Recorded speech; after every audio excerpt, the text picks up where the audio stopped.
വിശ്വാസപൂർവ്വം ഒരു ജനപ്രതിനിധി കൂടിയായ ഒരു സഹപ്രവർത്തകൻ, എത്രയോ വർഷങ്ങളായിട്ട് പരിചയമുള്ള സഹപ്രവർത്തകനാണ് അദ്ദേഹം. വളരെ പേഴ്സണലായിട്ട് സംസാരിച്ച ഒരു ഓഡിയോ ക്ലിപ്പ് അവർ പുറത്തുവിട്ടിരിക്കുകയാണ്.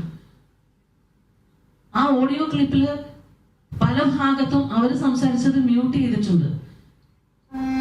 എന്ന് പിഷാരടി സംസാരിച്ചത് മാത്രമാണ് മുഴുവനായിട്ട് കൊടുത്തിട്ടുള്ളത്. അത് വളരെ മോശമായിട്ടുള്ള കാര്യമാണ്. അതൊരു ക്രൈമാണ് സത്യം പറഞ്ഞാൽ. അപ്പൊ നമ്മൾ എല്ലാവരും ഭയന്നിരിക്കുകയാണ്. ഈ വീഡിയോ അവർ പറയുന്നു, ആ ഓഡിയോയിൽ തന്നെ പറയുന്നു എല്ലാ വീഡിയോ ക്ലിപ്പും ഉണ്ട്, എല്ലാ ഓഡിയോ ക്ലിപ്പും ഉണ്ട്.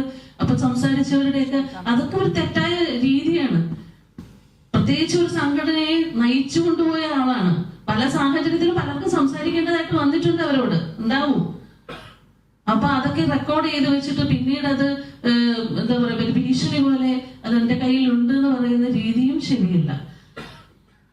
പിന്നെ കഴിഞ്ഞ തെരഞ്ഞെടുപ്പ് അവര് ആ വോയിസ് ക്ലിപ്പില് ഇന്നലെ പറഞ്ഞ ലാലേട്ടൻ രാജിവെച്ച സാഹചര്യം, അഡോക് കമ്മിറ്റിയെ കുറിച്ചൊക്കെ പറഞ്ഞിട്ടുണ്ട്. അപ്പൊ ലാലേട്ടൻ രാജിവെച്ച സാഹചര്യത്തെ കുറിച്ചും ആ കമ്മിറ്റിയിൽ ഉണ്ടായിരുന്ന അൻസിബ തന്നെ പറയട്ടെ. എല്ലാവർക്കും എൻ്റെ വിനീതമായ നമസ്കാരം.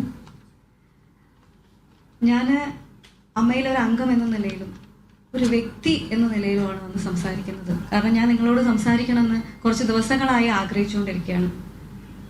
അമ്മ എന്ന് പറയുന്ന സംഘടനയിൽ ഒരുപാട് ആഗ്രഹത്തോടെ തന്നെ വന്ന ഒരാളാണ് ഞാൻ ഒരാളാണ്. അപ്പോൾ ആ കമ്മിറ്റിയിൽ നിന്ന് ദുരനുഭവങ്ങൾ ഉണ്ടാവുക എന്ന് പറയുമ്പോൾ ഭയങ്കര വിഷമമുണ്ട്. ഇപ്പോൾ ഉഷേത്ത പറഞ്ഞ ഒരു കാര്യമുണ്ട്.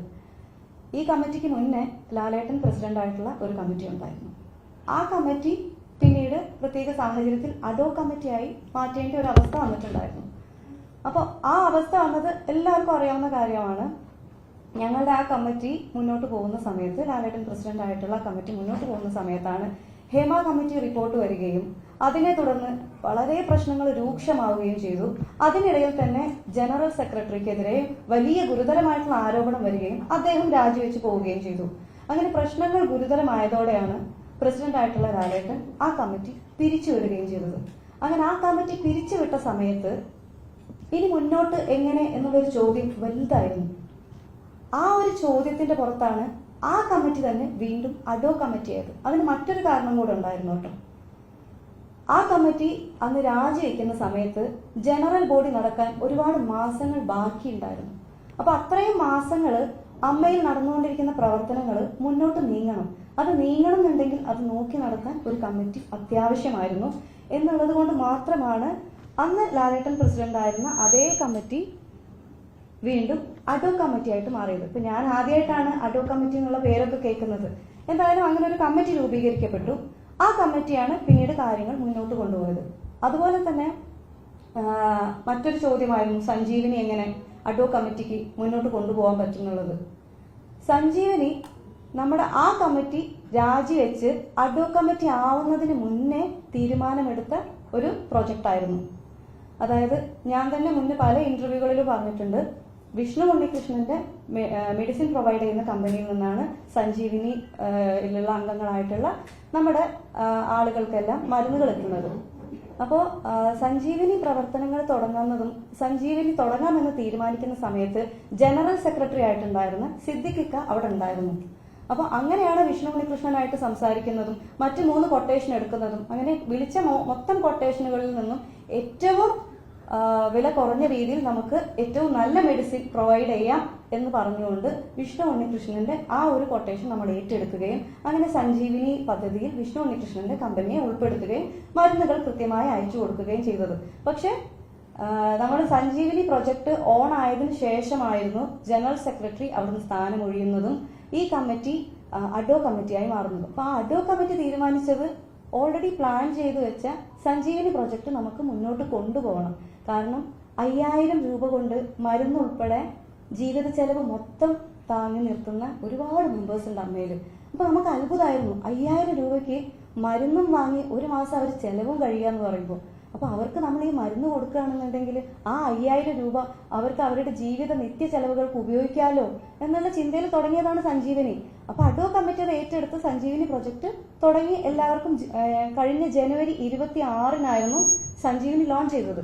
സഞ്ജീവനി ലോഞ്ച് ചെയ്ത സമയത്ത് അന്ന് അവിടെ മമ്മൂക്ക ഉണ്ടായിരുന്നു, ലാലേട്ടൻ ഉണ്ടായിരുന്നു, ശ്രീനിവാസൻ സാർ ഉണ്ടായിരുന്നു, സുരേഷ് ഗോപി സാർ ഉണ്ടായിരുന്നു, അമ്മയിലെ മറ്റ് പല അംഗങ്ങളും ഉണ്ടായിരുന്നു. അപ്പം നമ്മുടെ സ്ഫടികം ജോർജ് സാറിന്, നമ്മുടെ ബീന കുമ്പളങ്ങി ചേച്ചി, അങ്ങനെ കുറേ പേർക്ക് മരുന്നുകൾ കൊടുത്തിട്ടായിരുന്നു നമ്മളതിന് തുടക്കം കുറിച്ചത്. അത് നല്ല കാര്യമാണ് ചെയ്തത്. അത് അഡ്വോ കമ്മിറ്റി ആവുന്നതിന് മുന്നേ ആ കമ്മിറ്റി എടുത്ത തീരുമാനമായിരുന്നു അത്. അതാണ് നടപ്പിലാക്കിയത്. അതിനെങ്ങനെയാണ് ചോദ്യം ചെയ്യണമെന്ന് എനിക്ക് മനസ്സിലാവുന്നില്ല. നല്ലൊരു കാര്യം ചെയ്തതിനെയാണോ ഇത്രയും കുറ്റപ്പെടുത്തുന്നതെന്ന് എനിക്ക് മനസ്സിലായിട്ടില്ല. അതുപോലെ തന്നെ ഈ കമ്മിറ്റി, ഇപ്പൊ ഞാൻ മറ്റൊരു ചോദ്യം കേട്ടു, ലാലേട്ടൻ പ്രസിഡന്റ് ആയിട്ടുള്ള കമ്മിറ്റിക്ക് തന്നെ അഡ്വോ കമ്മിറ്റി ആയിട്ട് മാറാൻ അവസരം കിട്ടി. ശ്വേതാ മേനോൻ പ്രസിഡന്റ് ആയിട്ടുള്ള കമ്മിറ്റിക്ക് എന്തുകൊണ്ട് അഡ്വോ കമ്മിറ്റി ആവാൻ പറ്റിയില്ല? എനിക്ക് മനസ്സിലായിട്ടുള്ള ഉത്തരവാണ് ഞാൻ പറയുന്നത്. ലാലേട്ടൻ പ്രസിഡന്റ് ആയിരുന്ന കമ്മിറ്റി അഡ്വോ കമ്മിറ്റിയായി മാറിയതിന്റെ സാഹചര്യം എന്ന് വെച്ചാൽ, ജനറൽ ബോഡി നടക്കാൻ ഒരുപാട് മാസങ്ങൾ ബാക്കി നിൽക്കുന്നു എന്നിരിക്കെ ഒരു കമ്മിറ്റി അവിടെ അനിവാര്യമാണ്. കാരണം ഒരു ജനറൽ ബോഡി കൂടിയാലേ മറ്റൊരു കമ്മിറ്റിയെ തെരഞ്ഞെടുക്കാൻ പറ്റുള്ളൂ. അപ്പൊ ജനറൽ ബോഡി നടത്താൻ ഭയങ്കരമായിട്ടുള്ള ഒരു സാമ്പത്തികം വേണം. അപ്പൊ അത്രയും എക്സ്പെൻസ് നമുക്ക് ആ സമയത്ത് മുടക്കാനും പറ്റില്ല. അങ്ങനെ ഇരിക്കെ ഇതേ കമ്മിറ്റി തന്നെ അഡ്വോ കമ്മിറ്റി ആവേണ്ട ആവശ്യകതയുണ്ടെന്ന് മനസ്സിലാക്കുകയും അതേസമയം തന്നെ ആ കമ്മിറ്റിക്കെതിരെ അമ്മ സംഘടനയ്ക്കുള്ളിൽ ഒരു അലിഗേഷനും ഇല്ലായിരുന്നു. ഒരു സാമ്പത്തിക ക്രമക്കേടോ മറ്റ് അലിഗേഷൻസോ ഒന്നും ഇല്ലായിരുന്നു. അമ്മ സംഘടനയ്ക്ക് പുറത്തുള്ള അലിഗേഷന്റെ പേരിലാണ് അവിടെ ഉണ്ടായിരുന്ന ജനറൽ സെക്രട്ടറി ഉൾപ്പെടെയുള്ളവർ രാജിവെച്ച് പുറത്തു പോവേണ്ടി വന്നത്. അപ്പൊ അതുകൊണ്ട് തന്നെ അമ്മ സംഘടനകത്തുണ്ടായിരുന്ന ആ കമ്മിറ്റിക്കെതിരെ വേറെ അലിഗേഷൻസ് ഇല്ലാത്തത് കൊണ്ടായിരുന്നു അതേ കമ്മിറ്റി അഡ്വോ കമ്മിറ്റി ആയിട്ട് മാറിയത്. ഇപ്പൊ ഞാൻ മനസ്സിലാക്കുന്ന കാര്യം, ശ്വേത ചേച്ചി പ്രസിഡന്റ് ആയിരുന്ന ഇപ്പൊ രാജിവെച്ചു പോയ കമ്മിറ്റി, ആ കമ്മിറ്റി അഡ്വോ കമ്മിറ്റി ആക്കാത്തതിന്റെ റീസൺ എന്ന് എനിക്ക് മനസ്സിലായ കാര്യം, സാമ്പത്തിക ക്രമക്കേടിന്റെ പേരിലാണ് ശ്വേത ചേച്ചി പ്രസിഡന്റ് ആയിരുന്ന കമ്മിറ്റി താഴെ പോയത്.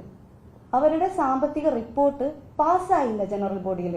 അപ്പൊ സാമ്പത്തിക ക്രമക്കേട് നേരിടുന്ന ഒരു കമ്മിറ്റിയെ എങ്ങനെയാണ് അഡ്വോ കമ്മിറ്റി ആയിട്ട് മാറ്റാൻ ജനറൽ ബോഡിക്ക് തോന്നുക? ലോജിക്കലി ഒരിക്കലും ജനറൽ ബോഡി അങ്ങനെ ചിന്തിക്കില്ല. അതാണ് അന്ന് അവിടെ നടന്നിട്ടുണ്ടായിരുന്നത്. അപ്പൊ അതുകൊണ്ടാണ് ശ്വേത ചേച്ചി പ്രസിഡന്റ് ആയിരുന്ന ആ കമ്മിറ്റിയെ തന്നെ വീണ്ടും അഡ്വോ കമ്മിറ്റി ആക്കാതിരുന്നത്. ഇനി ഇതിലുള്ള വേറൊരു കാര്യം കൂടെ നമ്മൾ എടുത്തു പറയേണ്ടതാണ്.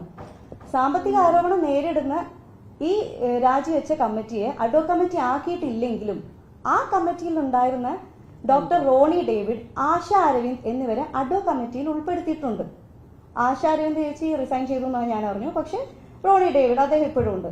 അപ്പൊ ഈ രണ്ടുപേരെയും ഈ അഡ്വോ കമ്മിറ്റിയിലേക്ക് വിളിച്ചതിനും ഒരു കാര്യമുണ്ട്.